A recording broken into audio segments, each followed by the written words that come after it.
ദൈവത്തോട് നേരിട്ട് പറഞ്ഞു, കർത്താവെ, എനിക്ക് താങ്ങാൻ പറ്റുന്നതിനപ്പുറമാണിത്. എനിക്കെന്തിനാ ഇത് തന്നെ?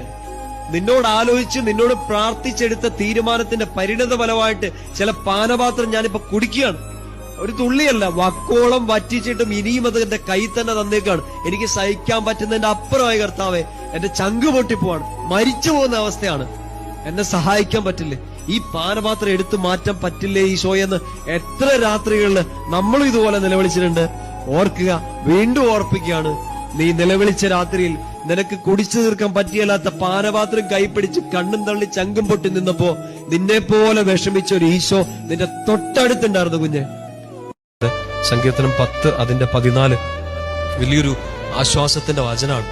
സങ്കടങ്ങളൊക്കെ കൂടി നിൽക്കുന്ന സമയത്ത് ഈ ഒരു വചനം മനസ്സിലുണ്ടാകണം. സങ്കീർത്തനം 10ന്റെ 14, അങ്ങ് കാണുന്നുണ്ട്. ഈ ഒരു സ്റ്റേറ്റ്മെന്റ് ഉള്ളിൽ കയറിയ